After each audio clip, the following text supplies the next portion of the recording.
બેઠા છે ને એમને નમ્ર વિનંતી એલઈડીની સામે બેસી જાય। જે પણ ભાઈઓ ઊભા છે એલઈડીની સામે ખુરશીઓ ખાલી કરી અને બહેનોની બેઠક વ્યવસ્થા ગોઠવી એમને બહેનોને સાંભળવા માટે બહેનને સાંભળવા છે। આજે આ દિયોદરની ઓગળજીની ધરા ઉપર ક્ષત્રિય ઠાકોર સમાજ અને સમગ્ર ઠાકોર સમાજ આયોજિત નવા વર્ષના સ્નેહ મિલનમાં આપ સૌની વચ્ચે ઉપસ્થિત છે એવા ક્ષત્રિય ઠાકોર સેનાના ગુજરાતના પ્રમુખ જેણે સમગ્ર ગુજરાતની અંદર 2016 થી કરીને 17ના વર્ષની આજ સુધીમાં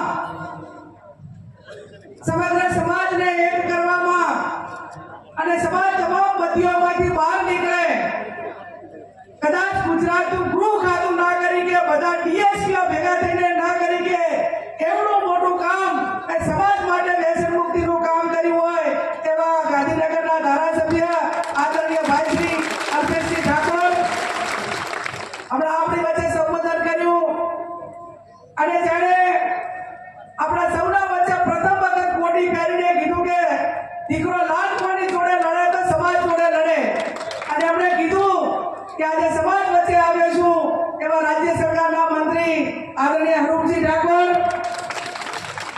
જેણે હમણાં મારી પહેલા સંબોધન કરીને સમાજને આવનાર ભવિષ્ય માટે કરીને સમાજના આગેવાનો અને સમાજે શું કરવાનું થાય, પોતપોતાની જવાબદારી શું થાય એ જવાબદારી માટે પ્રેરણા પૂરી પાડી અને આપણને સૌને આ એકઠા કર્યા એવા દિયોદરના ધારાસભ્ય માજી મંત્રી આદરણીય કેસાજી ચૌહાણ સાહેબ જેણે ખૂબ સારી બેટિંગ કરી શરૂઆતમાં અને વર્તમાન સમાજને શું સુધારા લાવવાના છે એનો આપણને સૌને પ્રેરણા પૂરી પાડી એવા કોંગ્રેસના ધારાસભ્ય આદરણીય અમરતજી ઠાકોર, આદરણીય મેરુજી, આદરણીય પીરાજી, દાદાશ્રી આપણા ભોજન દાદાશ્રી, કેળવણી મંડળના પ્રમુખશ્રી, સ્ટેજ ઉપર બિરાજમાન ઠાકોર સમાજના સૌ સમગ્ર જિલ્લામાંથી પધારેલા સૌ આગેવાનો, વડીલો, યુવાન ભાઈઓ અને બહેનો, આમ તો હવે અમે અલ્પેશજી ઠાકોર મને ભાઈ બહેન વધ્યા છે એટલે લાંબો ટાઈમ નહીં લઈએ। આમાં જેણે બધા આગેવાનોએ સૂચન કર્યા એનું પાછું રિપ્લાય ન કરીએ એટલે આપ સૌને નવા વર્ષની શુભેચ્છાઓ પાઠવું છું। આ જગદંબા સદારામ બાપુના ચરણોમાં પ્રાર્થના કરું કે આપ સૌનું નવું વર્ષ સુખમય, સમૃદ્ધિમય અને જે ક્ષેત્રમાં છો એ ક્ષેત્રમાં ઉત્તર પ્રગતિ કરવા માટેની આ જગદંબા આપ સૌને શક્તિ આપે એવી સદારામ બાપુના ચરણોમાં આપ સૌના વતી પ્રાર્થના કરું છું। અહીંયા કેસાજીએ કીધું સૌને ટકોર કરી કે દખાઈ નથી આવી છે, આજે આ નવા વર્ષમાં આવી છે દખ કાઢી નાખ્યું છે બધે એક મંચ ઉપર આવીને તમને બધાને સંદેશો લાવવામાં બધા એક સમય તમારી તૈયારી છે ને? મારું સમાજનો કોઈ આગેવાન મંત્રી મળે તો સ્વાગત કરવા લાવવું એ ગુનો, જેટલો સર્વથી મંત્રી બન્યા એટલું ના ચાલ્યું એટલું મારું થઈ જાય ટીવી ચાલ્યું। સર્વથી મંત્રી બન્યાને સ્વાગત કરવાની જવાબદારી એક વખત ને 10 વખત અમારી છે। આજે જઈશું, કાલે જઈશું, અત્યારે ગયા ભવિષ્યમાં પણ જઈશું। જ્યાં સમાજના માણસને સરકાર તરફથી કે જ્યાં પ્રોત્સાહન મળતું હોય, જ્યારે સમાજ માટે કંઈક નવી દિશા માટે આશાનું કિરણ હોય, ત્યાં કોઈ પણ પક્ષાપક્ષીને બાદ રહીને આ ચૂંટણી હશે એટલે વિચારધારા પ્રમાણે જેને જે પ્રચાર કરવા હોય એ પોતપોતાના પક્ષોની વિચારધારા પ્રમાણે મુબારક છે, પણ જ્યારે ચૂંટણીઓ ના હોય ત્યારે જ્યાં પણ આગળ વધતા હોય એને બિરદાવવા માટેની જવાબદારી આગેવાનોની અને સમાજની બધાની છે। અને એમાં હું તો અલગ છું, આ છે મોર આનંદ। મને કોઈ એમ કે કેમ કહેતા એવી પૂછવા માટેની આ તરીવરમાં આજ સુધી હિંમત ચાલી નથી કે તમે સમાજના સંમેલનમાં કેમ ગયા હતા, આ વિચારધારાવાળું હતું આ કેમ ગયા હતા, ફલાણું કેમ ગયા હતા, એ હજી અમને કોઈએ પૂછ્યું નથી। એટલા માટે કરીને એટલું ભગવાનનો આભાર માનીએ કે હજી આ 30 વર્ષ સુધી એક સ્વતંત્ર છે એ વાતનો પણ ખૂબ રાજી હોય કે સમાજ માટે જ્યારે કંઈ કરવાનું થતું હોય ત્યારે પૂછ્યા વગર કે મારી પોતાની સમાજ તરીકે જવાબદારી શું થાય છે, ચાહે સમાજની રાજકીય વાત હોય, સમાજના શિક્ષણ માટેની વાત હોય કે સમાજની બેન દીકરીની સુરક્ષા માટેની વાત હોય, તો કમસે કમ એ જ્ઞાનીબેન ઠાકોર પોતે અને બીજાને ભલામણ કરીને કેટલી મદદ કરી કે છે એ પોતે કરવા માટેની વ્યક્તિગત રીતે હર હંમેશા આઝાદી રાખી છે. અને હું સમાજને ખાતરી આપું છું કે જ્યારે સમાજની અસ્તિત્વની વાત આવે, બેન દીકરી માટેની વાત આવે, શિક્ષણ માટેની વાત આવે, સમાજની એકતા માટેની વાત આવે, તો અમે કાંઈ જન્મ લીધો એ ટાઈમે કોઈ પક્ષમાં નતો લીધો, ભાજપમાં નતો લીધો, કોંગ્રેસમાં નતો લીધો અને બીજા કોઈમાં નતો લીધો, સમાજમાં જન્મ લીધો છે. અને સમાજની વાત આવે એ ટાઈમે સમાજથી ક્યારે પાછા ભૂતકાળમાં રહ્યા નથી અને ભવિષ્યમાં નહીં રહીએ એની હું સૌને સ્ટેજ ઉપરથી સમાજને સૌને ખાતરી આપું. રાજકારણ એ સમાજ માટે જરૂરી છે સાહેબ. આજે આટલા ધારાસભ્યો બેઠા છે, મંત્રી છે, સંસદ છે, પોતપોતાના વિસ્તારની અંદર ધારાસભ્યની ગ્રાન્ટ હોય, સંસદ સભ્યની ગ્રાન્ટ હોય, એ ઘરના ભૂવા બેહાડેલા હોય તો દોડતા દોડતા નાળીઓ એ થોડું ગરહામું થાય કે ના થાય? આજે હું સંસદ સભ્ય છું તો બનાસકાંઠાની અંદર વધારે ના કરી તો મને 5 કરોડ ફંડ મળે છે, તો એમાં વરે 1 કરોડ રૂપિયા તો સમાજના શિક્ષણમાં આપી દઉં કે ના આપી દઉં? તો કમસે કમ 5 વર્ષે તો 5 કરોડ રૂપિયાની તો સમાજને મદદ થાય કે ના થાય? આ વિચાર એ સમાજ માટે અને ચૂંટણા પછી એનું પાલન કરીને એ પૈકીનું વર્તન કરીને કામ કરવું એ અમારા સૌના માટેની એક જવાબદારી છે. અને એ પૈકીનું કામ એ શિક્ષણનું હોય, સમૂહ લગ્નનું હોય, સમાજની એકતાનું હોય, વ્યસન મુક્તિનું હોય. આ વ્યસન મુક્તિ માટે કરીને મેં અગાઉ કીધું એ પ્રમાણે કે ખાલી 12 મહિના 6 મહિના એ આખે સમાજે એમ નક્કી કર્યું હતું ને કે પગ ઘસીને મરી જવું છે પણ દારૂ નથી પીવું, તો સવારે 7 વાગે તેને દારૂ વગર નતું ચાલતું ને અહીંયા નાખી દીધું. સમાજનો આદેશ થયો હતો કે મારે સમાજ ભેગું રહેવું છે. અને હું આ જાહેર સ્ટેજ ઉપર કહું છું કે કોઈ પણ શરૂઆત જે સુધારા કરવાના હોય, સમાજના રીત રિવાજો માટેની વાત હોય, એ આગલી વાડો તો લોહી નીકળશે. બાકી તમે એમ કહેતા હોય કે તમને કોઈ વહીવટી તંત્ર આવીને મદદ કરે, કોઈ તમને બીજા આવીને મદદ કરે, કોઈ એ વસ્તુ તમારે ખાલી વિચારને આઝાદ રાખવાની છે. આ સમાજે નક્કી કર્યું તો 1 કે 12 મહિનાની અંદર આખા ગુજરાતની અંદર દારૂ બંધ થયું. ગામડે ગામડે એની કમિટીઓ બની, ગામમાં દારૂ પાડે કે કોઈ પીએ તો એનો દંડ નક્કી કર્યો તો લાખો રૂપિયા ગામોની અંદર ભેગા થયા હતા. એ ગામે નક્કી કરે, સમાજ નક્કી કરે અને જો એ પ્રમાણેનું વાતાવરણ થાય તો એ હિસાબે આજે લાખો કરોડો રૂપિયાનો સમાજને ફાયદો થયો તો કે નતો થયો? એટલી શાંતિ થઈ ગઈ અને બૈરા તો એટલા રાજી થયા હતા કે અલ્પેશભાઈનું હાથે બહુ સારું થાયું કે આ દારૂના ત્રાસમાંથી છોડાયા. હવે પાછું એવું ને એવું કરવું પડે છે. હવે પાછું વધારે પડતું અત્યારે મારું મોટું હોનું સાદી મોંઘું એટલું થયું એની હાથે હાથે મારે કોઈ વહીવટી તંત્રની વાત નથી કરી, પણ જ્યાં સુધી તમે કોઈ પણ વસ્તુ કુરિવાજો હોય, વ્યસન હોય કે કોઈ પણ પ્રકાર હોય, મેં અગાઉ કીધું એમ કે જાતે મનથી નક્કી કરવું પડશે, સમાજે નક્કી કરવું પડશે, આગેવાનોએ નક્કી કરવું પડશે. શું તમને પોલીસ આવીને એમ કહેશે કે તમે દારૂ બંધ કરો? તમને કોઈ ડીએસપી કહેશે, કોઈ તમને પીઆઈ કહેશે? તો ઠાકોર સમાજ દારૂ પીવાનું બંધ કરે ને અને વ્યસનોમાંથી, બધીઓમાંથી, અમુકમાંથી નીકળી જાય ને તો આ ત્રણના ધંધા રોજગાર ઉપર મોટી અસર પડે. એક પેલી પોલીસ, વકીલ અને ડોક્ટર, આ ત્રણમાં તો મંદી આવે ને આવે. ભાઈ કેવાજી દારૂ પીએ એટલે બાજે ઝઘડા થાય એટલે પોલીસ કેસ થાય એટલે પાછો વકીલ ગોતવો પડે અને એના વચ્ચે પાછું વધારવાનું હોય તો ડોક્ટર લાવો. વાત સાચી ખોટી? આટલા તો બાંધેલા. જો એક જણો દારૂ પીને કાંઈ કરે તો પછી આ 4 જણાની 4ની પ્રોસેસમાંથી પસાર થવાનું પાકું ને. આટલા ઠેકાણી દો તારે એનો છુટકારો થાય. એટલે મારી આપ સૌને વિનંતી છે કે આપણે આ 4 જણ ધંધો રોજગાર કરતા હોય ને બીજી રીતે ધંધો રોજગાર મળી રહે છે. ચાહે વકીલ હોય તો કોકના સમાધાન માટે મળી રહે છે, ડોક્ટર હોય તો એની મેડિકલની સુવિધાઓ માટે પણ મળી રહે છે. પણ આ રીતે વર્ગ વિગ્રહ કરીને સમાજમાં વેરવિખેર કરીને આ પ્રમાણેનું થતું હોય ત્યારે એને રોકવા માટેની જવાબદારી છે. આજે ઘણા આગેવાનોએ મને સાહેબ કીધું કે સમાજના બંધારણ માટેની જરૂર છે. જેમ સાહેબે ખાતરી આપી કે આ બંધારણ એ ભાષણોથી બંધારણ નથી થવાનું. આપણે ખોડિયાર વરાણા જ્યારે બંધારણ કર્યું એ ટાઈમે 1 અઠવાડિયાનું સંશોધન કર્યું હતું. આજે આપણા કાંકરેજના રિવાજ અલગ હોય, થરાદના રિવાજ અલગ હોય, કારણ કે બેમાં જેટલા પંથક છે એ તમામ પંથકના આગેવાનો બોલાવવા પડે, એના બુદ્ધિજીવી વર્ગને બધાને બોલાવવા પડે. 1, 2 કે 3 દિવસ એની શિબિર થાય, શિબિરની અંદર એના મુદ્દાઓ ચર્ચાય અને ચર્ચા પાસે એને સમર્થન આપવા માટે કરીને આખો સમાજ ભેગો કરવો પડે.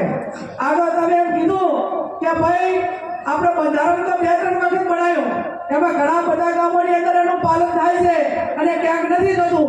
આપણે એવું નક્કી કર્યું હતું કે મરણ પ્રસંગે કોઈ પણ વડીલનું કે ઘરે મૃત્યુ થઈ જાય કે ગમે એવું હોય તો તમારે મહિના એ માત્ર ખીચડી કઢી અને ઘી કે તેલ આ વાપરવું.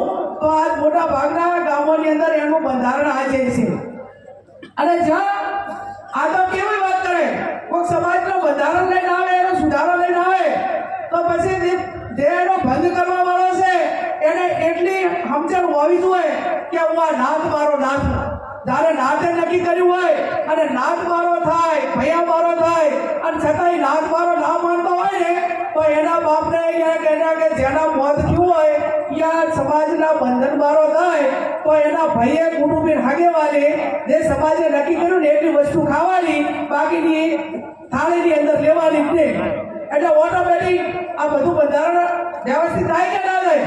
પણ આ તો આપણે બધે ભેગા જે બનાવ્યું હોય ખાવા માટે બેહીને પોતાને અસર જ ના થાય, પણ એને ચોટ લાગવી તો એને અહેસાસ થવો જોઈએ કે ભાઈ મેં આ બંધારણ તોડ્યું એટલા માટે કરીને આ સમાજના હગાવાળા કે કુટુંબવાળા જે વસ્તુ મેં વધારાની બનાવી ના જમે.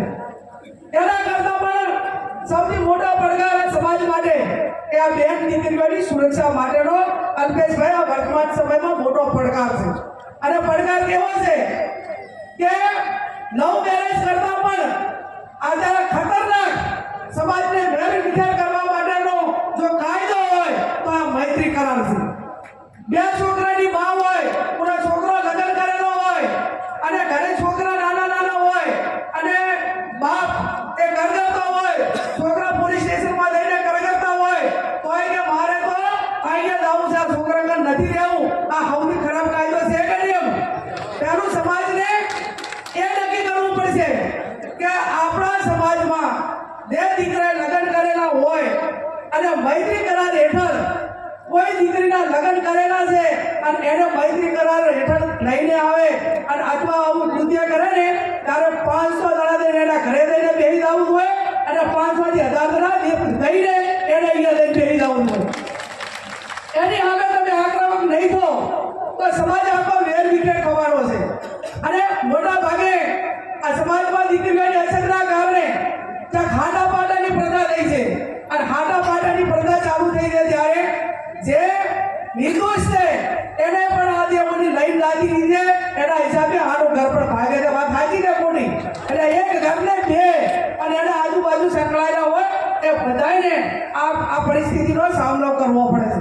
એટલે આવનાર સમયની અંદર સરકારના કાયદા ગમે એ હોય હું અભિનંદન આપીશ. હમણાં તમારા ભૂતકાળની અંદર ટૂંકા સમયમાં એક કિસ્સો ચૌધરી સમાજમાં બન્યો હતો અને એમના સમાજના જવાબદાર આગેવાનોએ વિડીયો બનાવ્યા, સમાજ આખો ભેગો થયો અને ના હથિયારથી પકડી પાછી એના ધણીને આગળ સમાજે લઈ કે ના લઈ એમ આવું કરો. જેટલો સમાજ ઢીલું બેસશે બેન દીકરીઓ માટે આ ઠાકોર સમાજની દીકરીને ક્યાં ભાગાડીને લઈ જવું એટલે નોર્મલ વાત, એને વેરવિખેર કરવી એટલે નોર્મલ વાત. અને બીજું કે આવડો મોટો સમાજ છે તો સમાજના દીકરાઓ ક્યાંય આવી ભૂલોમાં ના આવે એવી પણ મારી 2 હાથ જોડીને વિનંતી છે. એટલે સમાજ આપણે આપણા સમાજની બેન દીકરીઓની સુરક્ષાની વાત કરીએ તો પહેલા આપણા દીકરાઓની પણ જવાબદારી વધી જાય કે તમે ક્યાં બીજા સમાજની બેન દીકરીને એ રીતે સમાજ વ્યવસ્થા ના તૂટે અને વર્ગ વિગ્રહ ના થાય, કોઈ સમાજ વચ્ચે ઝઘડા ના થાય એના માટે કરીને તમે પણ એક સંસ્કારી બનો, શિસ્તબદ્ધ બનો અને સમાજના નેજા હેઠળ જે જવાબદારી છે પૂરેપૂરી નિભાવો. એટલું જ કહું કે આવનાર સમયમાં જે સાહેબે કહ્યું, ચૌહાણ સાહેબે કેસાજીએ કે ભાઈ આપણા દુશ્મનો કોણ કોણ, કે અંધશ્રદ્ધા આપણી દુશ્મન, નિરીક્ષકતા આપણી દુશ્મન, જે આપણને રોજગારી નથી મળતી એ આપણી દુશ્મન, આ તમામ પ્રકારની જે બદીઓ કહેવાય. પછી તમારે દારૂની હોય, બધી એક ના હોય. આ દારૂડીઓ તો એને દારૂડિયાના વખાણ ના કરાય, એને ઊંડું ના કરાય, પણ અમુક પ્રકારની બદીઓ એવી હોય છે કે દારૂડિયા કરતાં પણ વધારે નુકસાનકારક. પછી જુગારની હોય, કેરેક્ટર લેસની હોય કે બીજી બદીઓ હોય, કે એ જો જ્યારે ઘરે જુગાર આવ્યો અને જેને ઘરે કેરેક્ટર લેસ આવ્યો ને એ પરિવાર બરબાદ સમજી લેવાનું. એ ગમે એટલી મહેનત કરે પણ જેને ઘરે આ ફાઈની તો એન્ટ્રી થઈ ગઈ એ પરિવાર ક્યારે ઊંચો આવે નહીં. એટલે પહેલા તો જે સમાજે, પરિવારે અને આગેવાનોએ જે કરવાનું હોય છે એ એક સૈન્ય કાયમી કર્યું છે, આવનાર સમયમાં કરશું. એક સંસદ સભ્યના નાતે એટલી ખાતરી આપું છું. અને બીજું, આ સ્ટેજના આગેવાનોને ખોટું લાગે કે સારું લાગે, વિનંતી કે આ સમાજ તમે જાઓ અહીંયા આટલા ભેગા કરવા હોય સરકારે તો જેટલી ગાડીઓ દોડાવવી પડે, જેટલી વ્યવસ્થાઓ કરવી પડે, જેટલા ભાડા આપવા પડે, બરાબર, અને જેટલી પ્રકારની ઓલી હોય. આ બધા વોટ્સએપને ફોને આવ્યા ને ઘરના કામ બગાડીને ઘરનું એ તમારા ને મારા ના સ્ટેજવાળા પાસે કાંઈક અપેક્ષા રાખીને આવ્યા છે.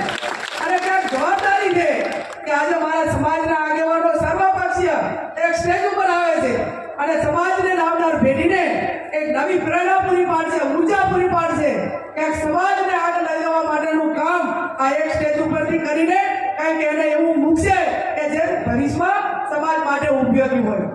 ત્યારે હું તમને બધાને પણ વિનંતી કરું છું, આ સ્ટેજના આગેવાનોને વિનંતી કરું છું કે તમને ધારાસભ્ય બનાવ્યા, તમને મંત્રી બનાવ્યા, તમને સંસદ સભ્ય બનાવ્યા, હજી ઘણા બધા બનવાના બાકી છે, તો હવે ભવિષ્યમાં બનશે. જિલ્લામાં બનાવ્યા, તાલુકામાં બનાવ્યા, તમે ગીતા હાથે હારી આવીને સમાજ ઉભો રહ્યો અને છતાં તમે તમારી જવાબદારી સંભાળીને સમાજને વળતર નહીં આપો તો કદાચ સમાજ તો માફ કરશે પણ ઉપર દાસે અને ભગવાનને પણ હિસાબ આપવો પડશે. આ સમાજે મને આ સ્ટેજ પર પહોંચાડ્યો હતો તો મેં સમાજને વળતર શું આપ્યું? મને લોકોએ આગળ પહોંચાડ્યો હતો કે મને પહોંચાડી હતી તો એના સામે મેં લોકોને શું વળતર આપ્યું? જે તમને તક આપી છે, જાગો, ઉઠવાને ધ્યેય પ્રાપ્ત ના થાય ત્યાં સુધી જેનું ઋણ તમારા ઉપર છે એ ઉતારવા માટેના આકાશ પાતાળ એક કરો, ઉજાગરા કરો.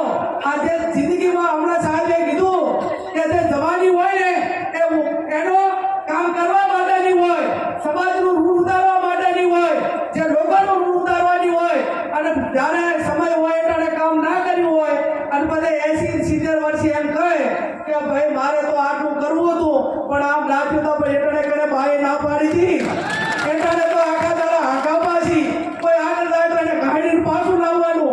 અને સૌથી પહેલામાં પહેલો આ બેઠા એટલા નક્કી કરી લો કે બીજું કાંઈ અહીંથી લઈને ના કે ના જા, પણ હું કોઈની આવા સમાજની કે કોઈની હિંસા નહીં કરું અને મારી હરખામણી કે મારી જાત ઉપર કરીશ.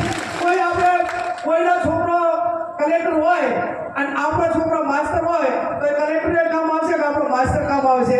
આપણો માસ્ટર કામ આવશે ને. તો આપણે જ્યાં ભગવાને જેટલું આવ્યું છે એને સંતોષ માનીને બીજું આગળ વધારવા માટેનો પ્રયત્ન કરીએ.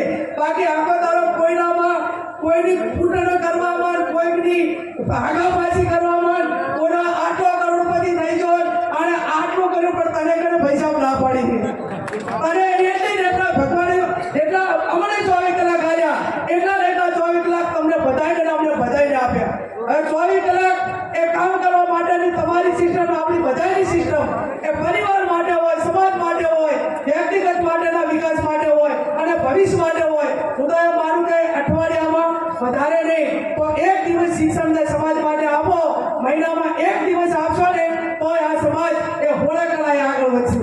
એટલે આવનાર સમયની અંદર જે બંધારણની વાત છે એમાં ખૂબ બધા અભિપ્રાય લેવાના. સાહેબ, સોના ચાંદીના ભાવ ચડ્યા હતા ને, 1,35,000 રૂપિયા સોનાના થયા છે અને લગભગ 1,00,000 ચાંદીના 5,000, 1,70,000 રૂપિયા ચાંદીના થયા છે. એટલે બીજા કોઈ સૂચન કરે કે ના કરે પણ જ્યારે લગ્ન કરવાના હોય ને ત્યારે શેર ખાધી અને ઢોળકુનું હોનું આટલું કરવું. અને એક મહિલા તરીકે હું તમને કહું કે અત્યારે વર્તમાન બેન દીકરીઓ એક કદાચ બુટી, બરોબર, મંગલસૂત્ર અને પગમાં ઝાંઝરી અને બંગડી આટલો હમાવો તારા વર્તમાન સમયમાં, બરોબર ને? અને આપણા વાહણો મેલે વાગડ બોલાવે ત્યારે મોટી સંખ્યામાં આવશું. અને અમને પૂરત આવે ને એટલે એટલી બધી પૂરત અલ્પેશભાઈ આલે એટલે ઘરે રહેવાનું મકાન ના હોય. હવે પૂરત પહેરવી કે રહેવું. અને હજી બેરુજી એમ કે પૂરત લેવા જાય ને તો કે પિત્તળ ઘણું લેવું, કેશવભાઈ પિત્તળ વધારે લેવું તો કે આનું કાંઈ પૂછે. અને તમે 21મી સદીમાં દીવો છો અને હજી તમે એવડો છો ભિખારી વેવે હોરવાનો તો વાહન વેચવાનો વારો આવે. સમય પરિવર્તિત થાય એ ટાઈમે આજથી 40-50 વર્ષ પહેલા મંડપો બધું નહોતું. એટલે પ્રસંગો કરવા માટે આખા વાહના કે ગામના વાહન ભેગા કરતા ત્યારે પ્રસંગ થતો અને એટલા માટે વાહનની જરૂર હતી. અત્યારે આ ભાભર તાલુકાના વિસ્તારનું પિત્તળ ભેગું કરો ને તો હું માનું ત્યાં સુધી 5 કે 10 વર્ષ બીજું નવું પિત્તળ એનું રિફાઇન ના કરવું પડે એટલું પિત્તળ ભેગું થાય કે ના થાય આ પરિસ્થિતિમાં. અને ના કરવાનું કરે. હમણાં અલ્પેશભાઈએ મને કીધું કે બેન આ ડીજે વાળો કે બંધ કરાવો. એટલે આપણે વારંવાર ડીજેનું કામ આપણા અમૃતજી કહેતા હતા કે ડીજેની અને ઓલી ગાડીની ના પાડો તો લેબડે થડે. લે હવે અત્યારે લેબડે થડવાનો છે અને પછી છોકરાને હેરાન કરવાને એના કરતા પૈડા પેલો થડે ને અને છોકરાની બીક ના રાખો. આ જે લોહી પીવા આવ્યા હોય ને એ લેબડે ના થડે અને ચાય ના થડે તો બધા આપણે કહેવાનું કે તારા પર ભાવમાં લખાયેલું છે દાવા છો. આવો નિકાલ થાય જરૂરી છે. સમાજનું બંધારણને આખા સમાજને અધિકાર બનાવતા હોય એવા 2-5 જણાના જીતવાનો નિકાલ થાય ને તો એ સમાજ માટે સહી ત્યારે એમ માનશું. બાકી બધું છોકરા કે બધું છોકરીઓ કે એમ કરવાનું હોય તો એ સમાજનું બંધારણ કે એની સલામતી કે એના કાયદાઓ એ અમલમાં ના રહે. એટલે જ્યાં પરિવારમાં આપણા વોટ્સએપમાં સાહેબ વાંચ્યું કે સુધારેલા કેસને ના બગડેલા કેસને સુધારે એને વકીલ કહેવાય. બગડેલા કેસને સુધારે એને વકીલ કહેવાય પણ કેસ ભણવા જ ના દે એને વડીલ કહેવાય. આ વડીલની ભૂમિકા આપણે જ્યારે અદા કરવાની હોય ત્યારે બધા એક થઈને જ્યાં જેને રાજકીય આગેવાનને કહેવું પડતું હોય તો આગેવાનને કહેવાનું, ઘરમાં કહેવાનું થતું હોય તો ઘરમાં કહેવાનું. અને જેટાણે જે ભગવાન કૃષ્ણએ કીધું છે અને મહાભારતના આપણા પાસે દાખલા છે કે અન્યાય હવે પણ આપણે અવાજ ના ઉઠાવવા તો બધા અન્યાય કરે છે એમાં આપણે સૂર ફૂર્યો એવું કહેવાય કે ના કહેવાય. એટલે ચારે તમારે અમારી સરમે ના રાખવાની, અમને ચારે મોઢામાં આમ રીત ચડાઈ નાખવા ને તો હાથા કહી દેવાનું. અને તમે બધાને કહો તો મને એમ કહો અમારા તો કઈ વાંક જ નથી. પણ તમારા નાના મોટા સૂચનો હોય, નાના મોટી તમારી કોઈ અમારે સમજણ માટે કરીને તમારી એક વાત હોય તો પણ એ સાંભળવા માટેની તૈયારી આગેવાનોએ રાખવી પડે. ત્યારે 23 તારીખે કન્યા હોસ્ટેલનું ઓપનિંગ કરવાનું છે. હું તમને બધાને 2 હાથ જોડીને વિનંતી કરું છું કે તાલુકે એ દીકરીઓને ભણવા માટેની સંસ્થા ઊભી કરવી પડશે, સલામતી માટે કરવી પડશે. આ સાંકળે તાલુકે કરી, દિયોદર તાલુકે કરી, ભાભર તાલુકામાં થઈ, રાધનપુરમાં થઈ તો આટલી સંસ્થાઓ આપણે ઊભી કરી અને આવનાર સમયમાં દરેક તાલુકા કક્ષાએ દીકરીઓને ભણવા માટેની હોસ્ટેલનું નિર્માણ થાય અને એમાં સમાજ મદદ કરે. બીજા જિલ્લા કક્ષાના સંકુલ હોય, રાજ્ય કક્ષાના સંકુલ હોય એ તો બધા સાથે મળીને કરશું. પણ હવે ઘણા વર્ષો પછી બધા એક સ્ટેજ ઉપર આવ્યા છો તો સદારામની સાક્ષીએ સાચા દિલથી રહેજો અને જ્યાં સમાજને જરૂર પડે એ મદદ કરજો. એ શબ્દ સાથે આપ સૌનો આભાર. તમારા પર લાગુ ખૂબ ખૂબ